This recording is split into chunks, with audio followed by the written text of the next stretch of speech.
Dobar dan svima. Izgleda da je najteže danas u Srbiji biti roditelj. Svaki normalan roditelj u ovoj zemlji se osjeća kao da je u paukovoj mreži, kao da ga neka hobotnica steže, a pipci te hobotnice vidimo svaki dan gotovo po ovim medijima koji su strogo kontrolisani, ucenjuju roditelje, prete roditeljima, desetinama hiljada ljudi se ministar ovaj ili ministar onaj obraćaju sa pretnjom da će im biti oduzeta deca, ministar zdravlja govori da deca ne mogu da idu u obdaništa, ministar prosvete govori da deca moraju da se vakcinišu, inače će biti oduzete i tako dalje. Mi vidimo da su oni svi na jednom očigledno planu i na jednom zadatku, a taj zadatak jeste ulazak u naše porodice i otimanje dece. To nas je ovdje ispojilo. Ovaj se bori za neobaveznu vakcinaciju, ovaj za ono, ali na kraju svi dođemo za ovaj 100. Zašto je to tako? Vrlo je važno da shvatimo. Dakle, da niko od njih ne radi posebno. To se radi pod jednim zajedničkim planom i radi se paralelno, ne bi li nas stegli da bukvalno ne možemo nigdje da mrdamo.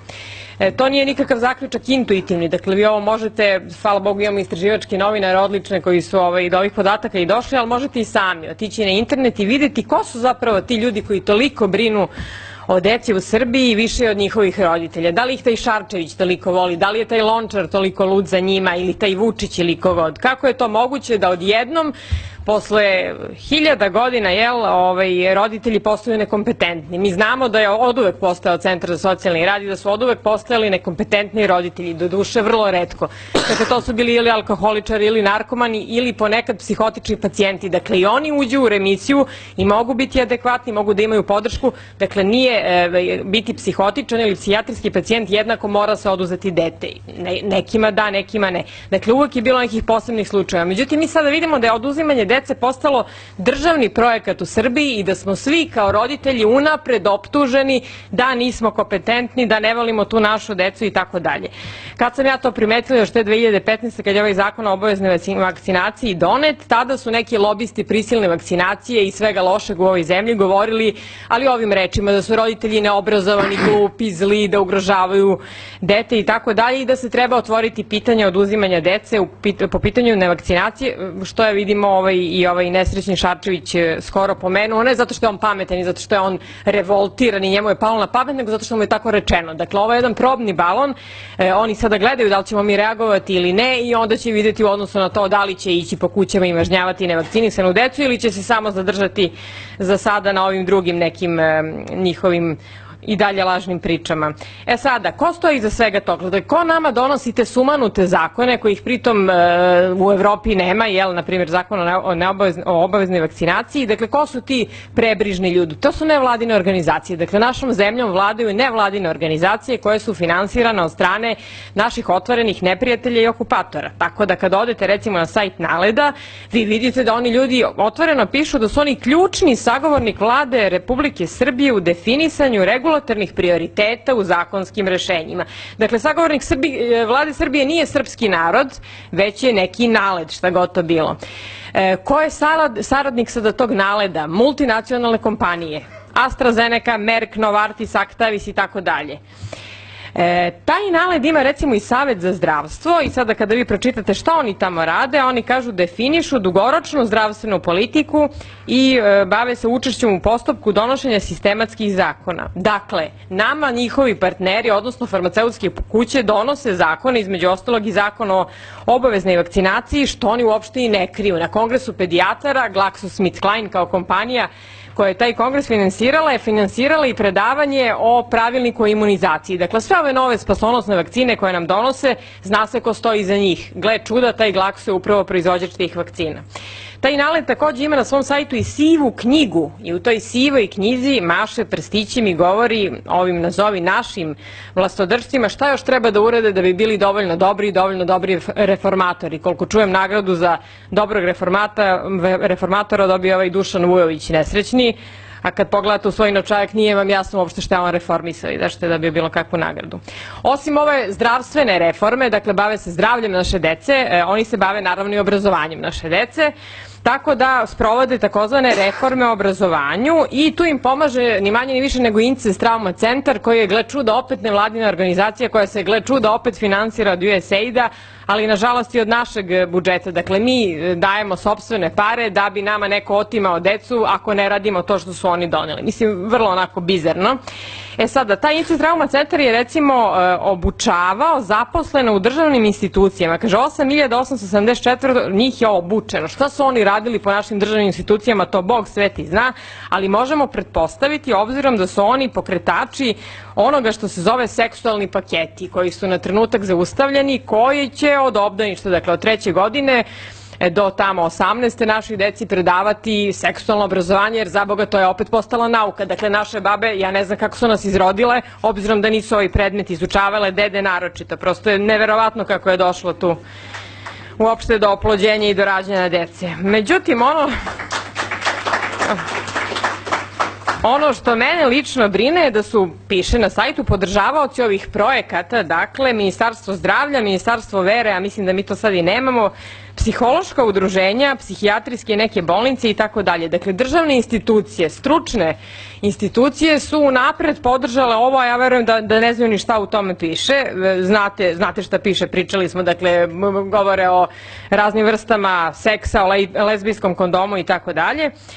Te pakete su inače pisale laurentkinje Rabrisa, inače lezbijske, otvoreno lezbijske organizacije, koja pritom insistira i na uvođenju rodno ravnopravnog ili nešto slično jezika, i njima je obećano, to stoji na njihovom sajtu, da će Zavod za unapređivanje obrazovanja i vaspitanja sa sve potpisom profesora Zorana Avramovića izaći u susret njihovim zahtevima i ja ne znam šta raditi, mislim, izbrisati valjda tatu i mamu i u bajke ili u priče uvesti ime roditelj. Dakle, taj jezik mora da bude osetljiv na to, mislim, što nam spremaju.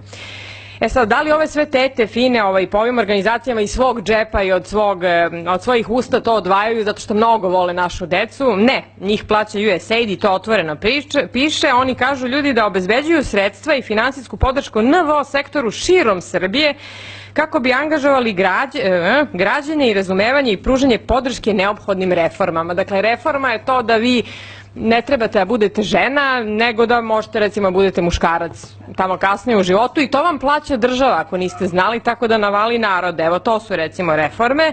U to ime na sajtu USAID od 2001. do 2016. za ove ciljeve, je dato $747 miliona.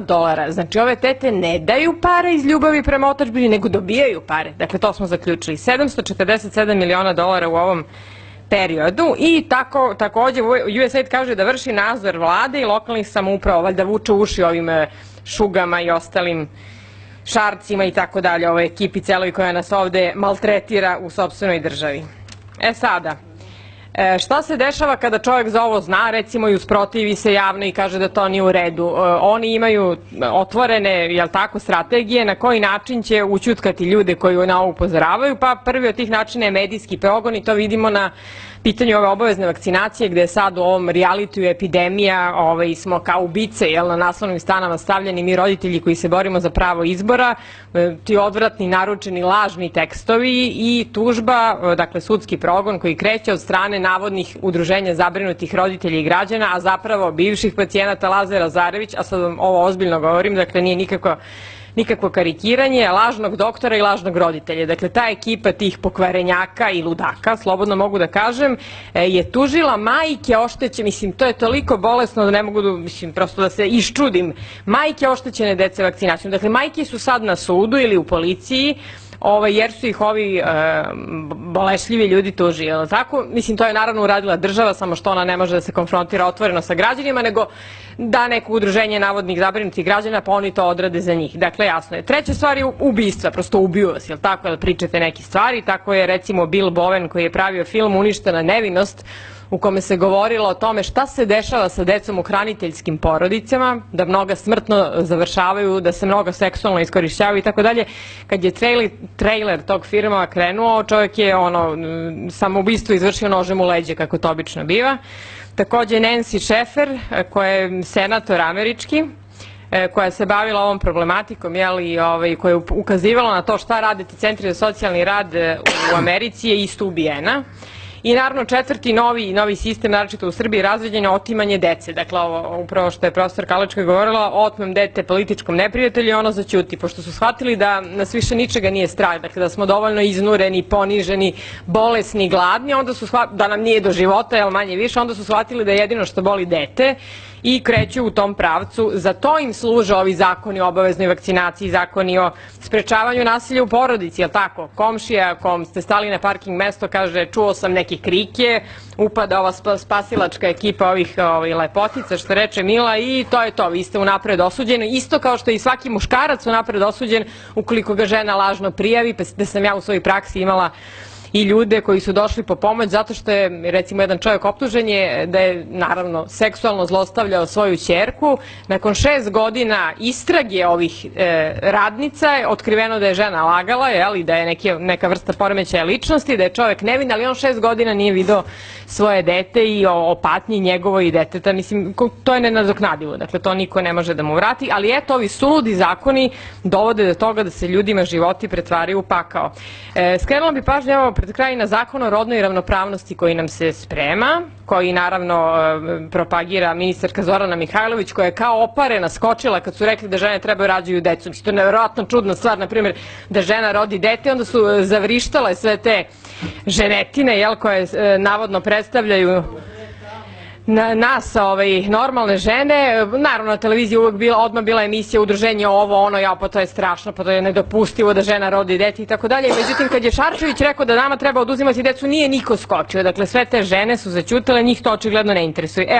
Član 9 ovog zakona, kaže, zabranjuje javno zagovaranje rodnih stereotipa i trudit će se, kaže, da se menjaju rodni obrasci koji počivaju na stereotipima. Član 22 kaže eliminisanje rodnih stereotipa. Šta to znači u praksi? To u praksi znači da je izašao priručnik u zemlji Srbiji Pružite deci 100 mogućnosti umesto 2, gde neke autorke govore o tome da je, sad ću vam tačno reći, nametanje pola detetu je okrutno, jer ga time društvo ubacuje u kalup umesto da mu dozvoli da sama odredi svoj identitet.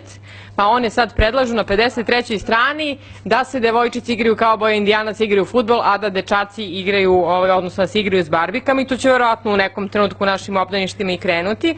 Ali pazite na 190. strani šta kažu.